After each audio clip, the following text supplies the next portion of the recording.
Startup Circus. Startup Circus.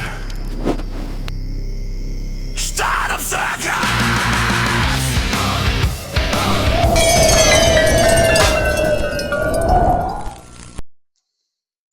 Hello everyone, welcome to the fourth episode of the Startup Circus podcast.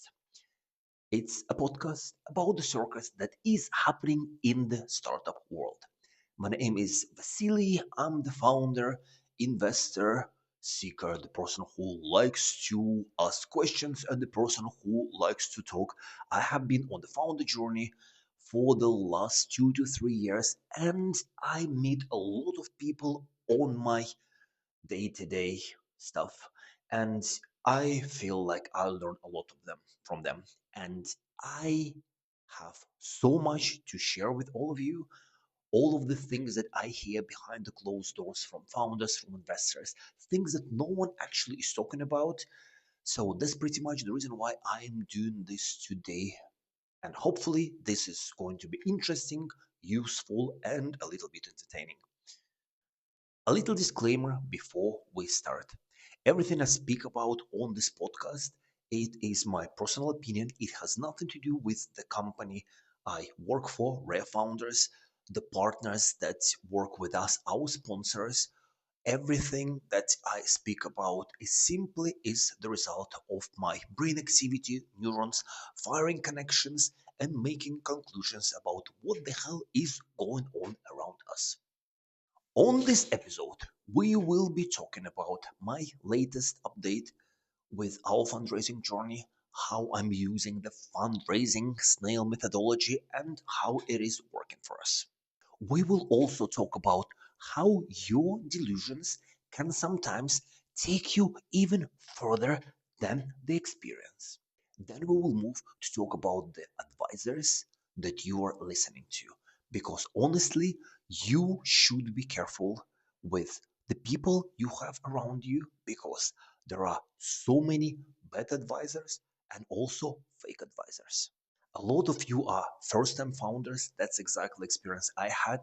And unfortunately, investors do not really like to invest in first-time founders, with a few exceptions. And we will talk about why this is the case. A lot of founders see investors as gods, but reality is they are the same human beings.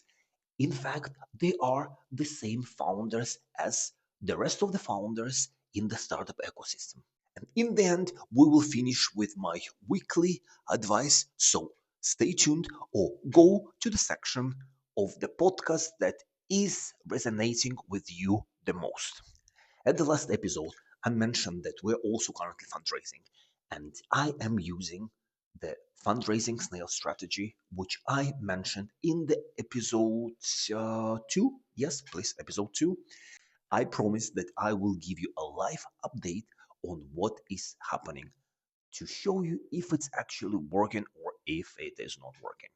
Last week, I reported that we have 65K out of 250K committed literally within the week. All was so bloody great. Or the beginning of this was so bloody great. And over the last week, I had so many meetings, but no commitments, unfortunately. That is upsetting. I had an offer from someone to join as an advisor. I had an offer from someone to help me to build a prototype of what we are working on. And I had an offer from someone to join me when I'm ready to hire. Unfortunately, no offers to invest, at least not yet. I am quite positive. I have quite a few meetings booked for next week, and some of the conversations that did happen previously hopefully will turn into something a little bit more significant, not just advice, but I can tell you over and over again that the fundraising methodology is bloody working. Every single time I am talking to investors, all these people that I set up meetings with, I don't have to pitch. Of course, I do pitch eventually, but all of these conversations, they're just so easy. They're so natural. I feel very relaxed. the people who are talking to me, they feel very, very relaxed because I do not specifically request money from them, at least not in the beginning. And I am genuinely asking for help, asking for advice, and amount of knowledge I gathered from them over the last week is simply unbelievable. I discovered quite a few things that will help us will help us to get to where we need to get with what we're working on that I didn't even know existed. And this is the reason why when you are talking to investors, you need to ask for advice, you need to ask for help, and if you're lucky and if you're doing everything right, you will end up with either check, or if not, you will advise. You will end up with some advice and some support, which, in my opinion, is bloody, bloody gold. The average age of the founders who do come to our open mic pitching events are most likely around 22, 24 years old. And from a lot of investors I spoke to, people often think that the founders at this age are simply too young. I was talking to a founder last year, and this founder was right after the university, and he was talking to investors. Of course, he was constantly questioned by investors about his age. But my personal opinion on this that sometimes experience, and that's the reason why they're asking for age. They don't necessarily care about how old you are, but a lot of investors are concerned that at this age you simply might not have enough life experience, work experience to turn the company into something that is successful. However, I personally would disagree. I met with a lot of people who were older, a lot of people who had quite a bit of experience to share. But what I see with a lot of these individuals, they would not take risk about something that they have done in the past, that's on something that have not necessarily worked for them, and they would not go through the same journey simply because they know it's not working. The thing is, if something didn't work for them back 10, 15 years ago, it does not mean that something would not work right now. Reality is the world has changed. We live in a completely different dimension, I would say, with all of these advancements on AI, on what's happened over the last few years, COVID, economy, everything is simply different. So if something didn't work for someone in the past, it does not mean that this would not work for anyone.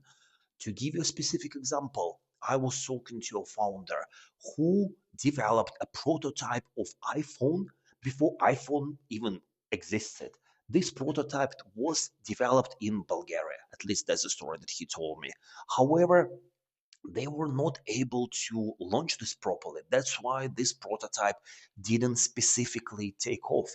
And as the story goes, soon after, Apple released new, like the first iPhone that had touch screen. And this is a very good example of when something did not work for someone, it does not mean that this would not work for someone else. So going back to the founder I was telling you about from the beginning, I had this conversation with him about a year ago. Very young guy, very ambitious, quite smart. He started a business right after the university, and this business was about selling gold. Can you imagine gold to his peers? Because he realized that a lot of his peers, even though they had some cash, they never invested.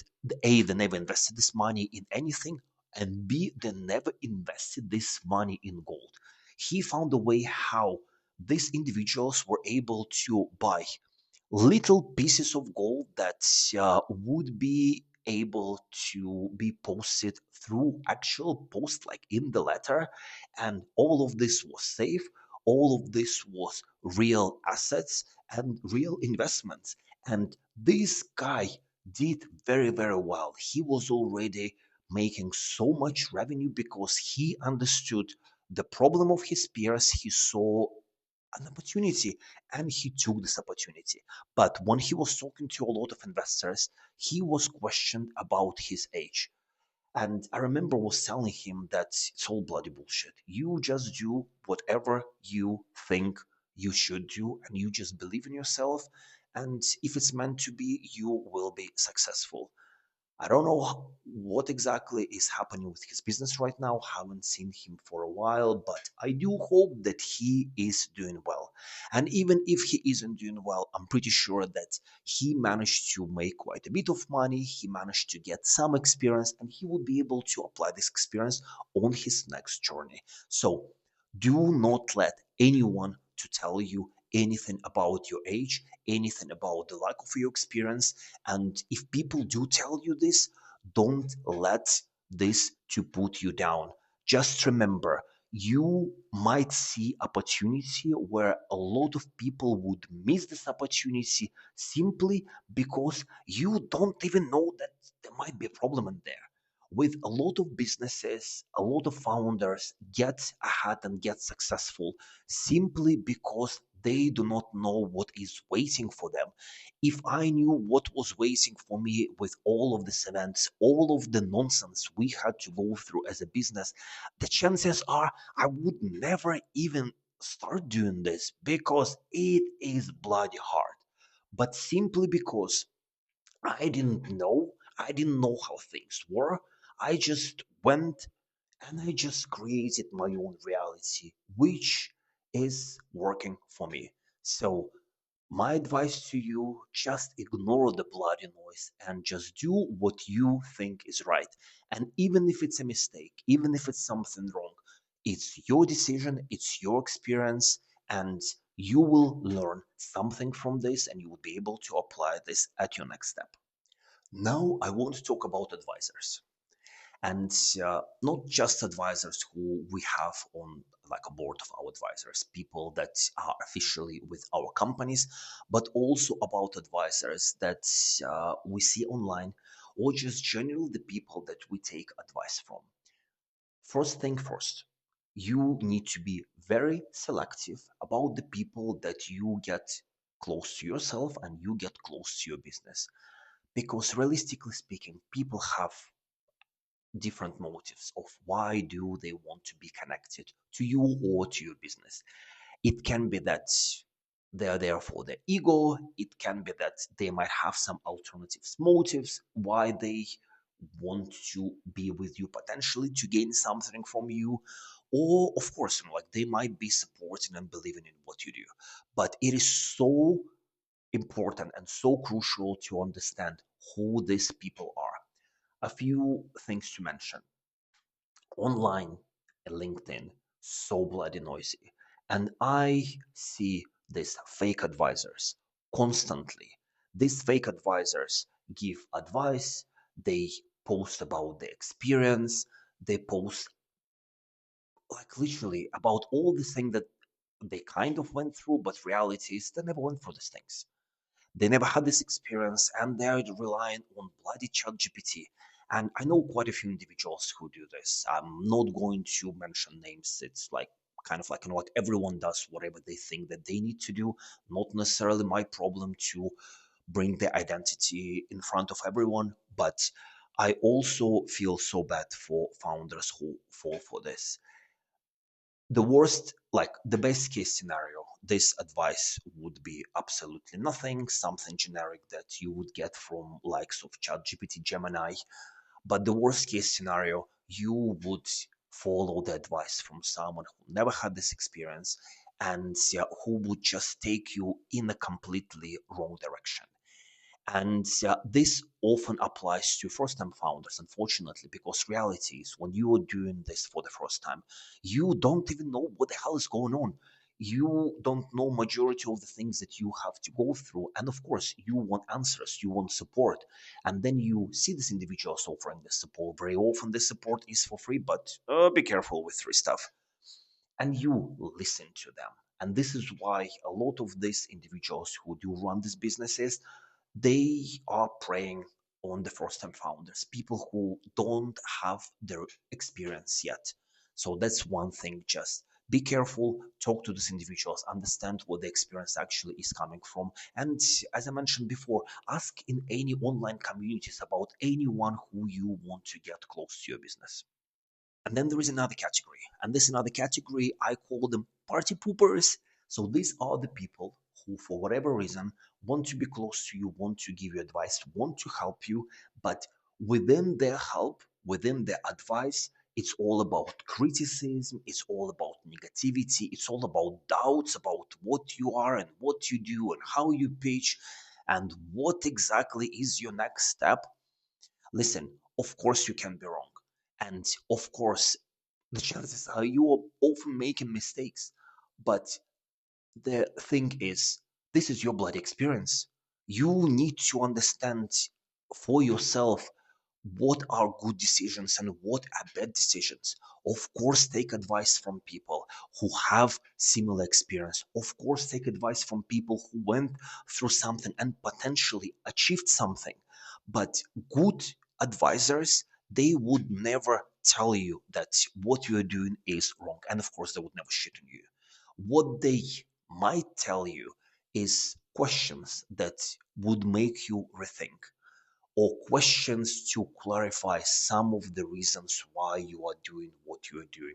This is good advice. Good advisors would never do this about their ego. Bad advisors are adamant about you following what they tell you to do. My personal opinion that people who project some negativity, people who doubt you, they just simply need to be blocked. You need to remove them and you should not talk to them never again.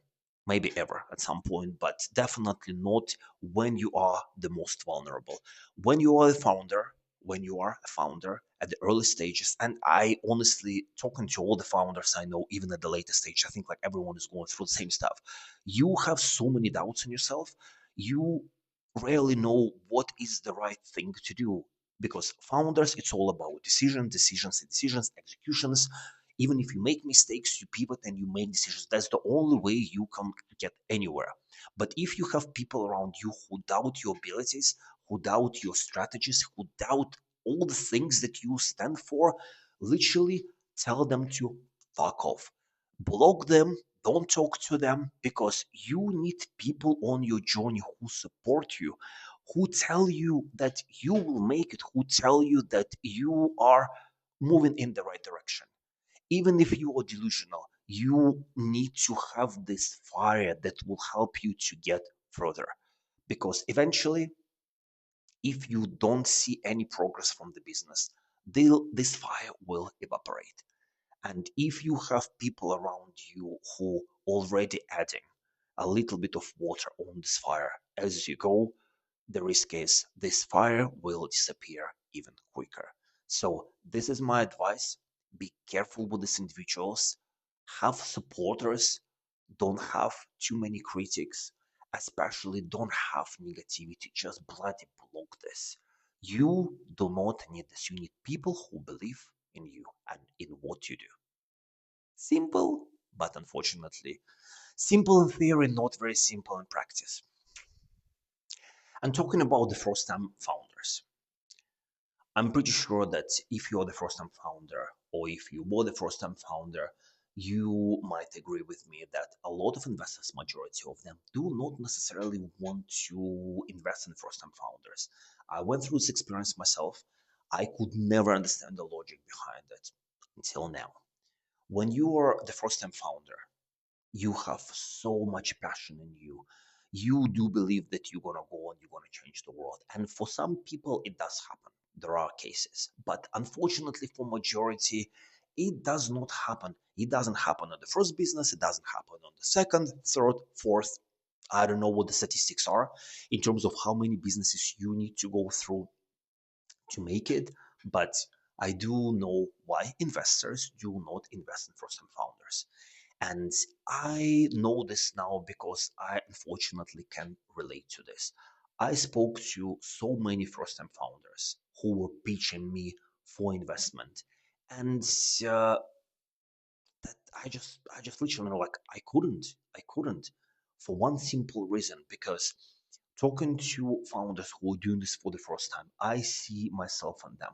And I see that they have so much to learn, that they need to make so many mistakes that they haven't made yet in order for them to understand how to take this business from 0 to 1, from 1 to 10, whatever this is. Unfortunately, you can only get this experience after you fail. This is one of the reasons why I personally believe that failure is such a great thing, and founders need to learn how to fail. A, you need to fail fast. B, you need to have such a thick skin to get up again and do this again, fail, get up again and do this again and fail. And you might do this million times, but every single time you do this, you develop resilience. You get the knowledge. You learn what's working, what's not working. This is why for majority of the founders I know, the first business unfortunately does not necessarily work out. And it does not work out because in the beginning you often make too many mistakes that are later detrimental to the business, and eventually it gets to the point where it just either dies or it just goes nowhere, and then you just lose all the interest in continuing. And this is exactly what's happened to me with my first business. Even though my first real business wasn't technically my first business, I think it was my kind of like second or third. And looking back at everything that's happened, I made so many mistakes. I was so arrogant.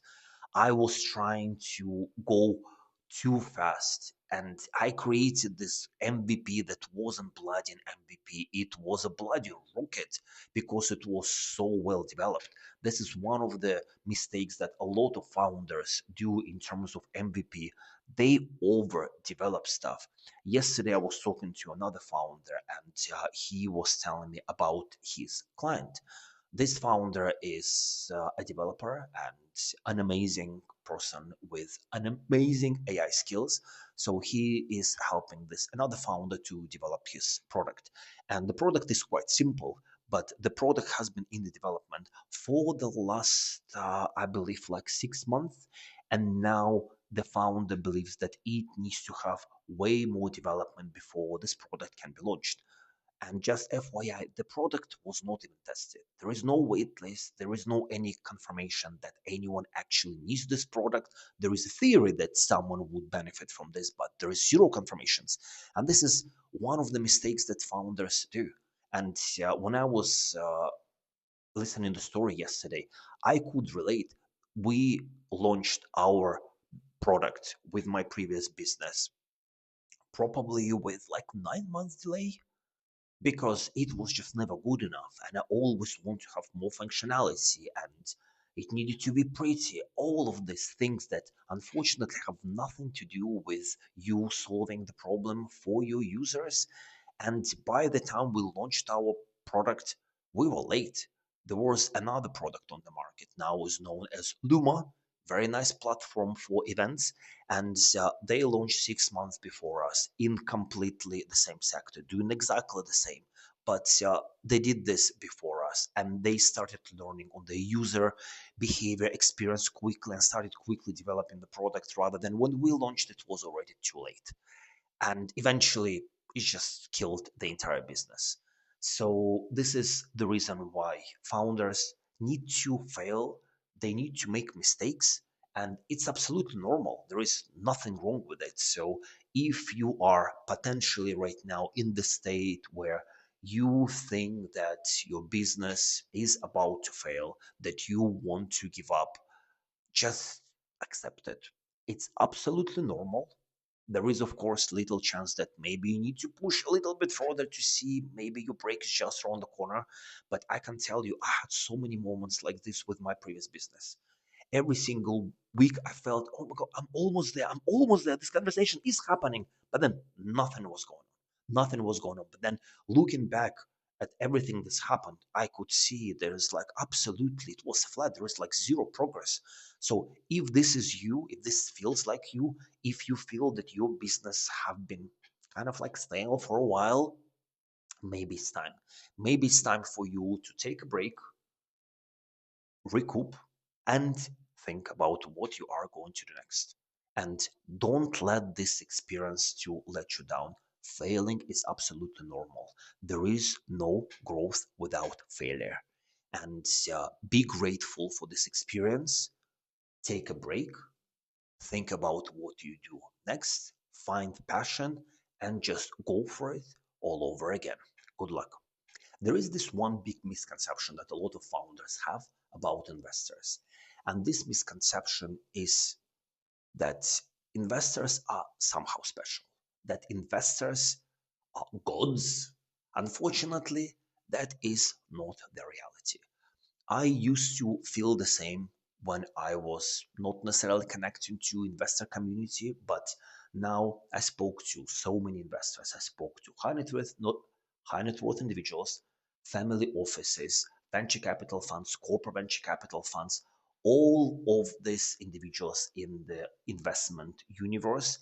And there is one common thing in between all of them, and there is one common thing that a lot of founders miss, and this thing is these investors are the same humans as you are. They're the same founders. They run their businesses. They have the same problems with their business. For investors to start the fund, they need to do the same fundraising. They need to hire people. They need to run their office. On top of this, they have their families, they have their commitments, they have their ups and downs, they have issues with investments that don't make any returns. They have a lot of stressful situations in general, and this is what a lot of founders just don't get. And that's one of the reasons why, when founders talk to investors, they see them as something superior. That is not the case. They are the same individuals as you are. The only difference between them that founders usually don't have money and they have a lot of ideas that they believe will change the world. Investors have money if they manage to raise, and they're looking for the individuals who can help them to make this money into something that is even bigger. And that's it. I personally believe that founders, this is the rare resource, not investors. Investors are lucky and investors are fortunate when they manage to get on the journey with successful founders, because this what makes their fund to pay back to their LPs later. And this is why, when you're talking to investors, you need to treat them like normal human beings, like pretty much like equal to yourself, even though financially it might not be the case. And once you change this mentality, I can tell you that your conversations will change, simply because the chances are, when you start talking to investors, you might be able to relate to them on the human level, not specifically on founder investor level. Because let's face it, that's how we make all the connections. When you talk to investor, you don't necessarily go and start selling them your business, even though a lot of founders do, a lot of founders who don't have experience, but experienced founder, they would never do this. And this is why it's so important for you to understand that they're the same humans, because once you do, you would be able to connect to them before you even start the conversation. And when you start this conversation, when you start talking to them, about their lives, about their families, about even, for example, their fund, but before you start pitching their business, if you change this in your head, your conversations will happen naturally. You will not feel pressured. You would not feel that you need constantly to pitch. And you will also see how the dynamics between you, founder, and investor will change. And they will change for better. And once this changes, even if this does not lead to an investment, it might lead to a relationship, which sometimes is even more valuable than money. So next time when you're talking to investor, first of all, ask their name, ask how they're doing, Ask about their business, about life, about their week, about their holidays. Ask them about anything before you would even try to attempt to talk about yourself and about your business. And if within this conversation you would realize that your business is not relevant to them, just don't bloody pitch your business. Just try to focus on building a friendship, building a connection with this individual, because the chances are this investor might know another investor who would invest in you. Eventually, you would be asked about what you are and what you do, and this is going to be your cue to make this speech. But hold your horses, stay patient, and wait for your turn to pitch.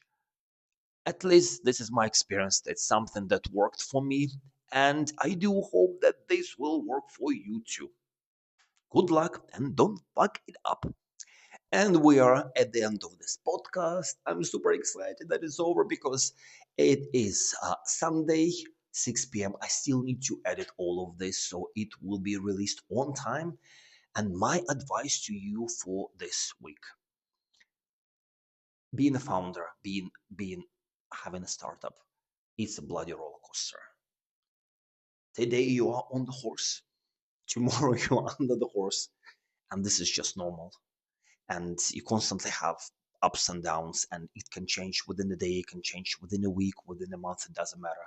The one thing that is for sure, whatever you're feeling right now is not going to last. Even if you feel amazing, even if everything is happening, there will be an end to this.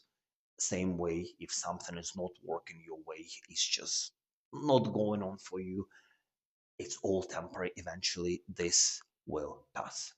And just remember about this. Remember that, again, whatever is going on with you today, appreciate this, but know that none of this is going to last forever. Like for this week for me was so eventful in terms of meetings, but at the same time, I kind of felt a little bit upset about the fact that we didn't have any further commitments yet. And yeah, by the end of the week, like it didn't bring me down. And I was, well, for example, like filming, or like when I was about to film all of this today, I didn't feel like filming at all. But I promised to myself that I will do this recording every single week for until the end of the year. So I decided just to get on with it, and now I'm feeling a little bit better. Just because I had an opportunity to share all of this that I had in me with all of you beautiful audience. And so, yes, that's pretty much it for now. Thank you very much for listening. Thank you very much for supporting. If you have any questions, please feel free to share them with me. I would be more than happy to talk about something that is relevant for you, is relevant for the audience. And like, comment, and also, by the way, if you are listening this on Spotify, please go and rate this so other people can discover. So rate my podcast. So yes, thank you very much for listening. Thank you very much for all of your attentions. You're all bloody legends. And I will see you and I will talk to you in a week from now. Have amazing week. That's it. Ooh, I'm done. I'm done. I'm done. I'm done. I hope it is enough. I hope it is enough of content. Circus. Literally, the most interesting part. So there is this light, which is Start pink, like the most circus. right. It feels warm, even though it's not warm, but I feel like my ears burning. Start Wait to see where they are. circus.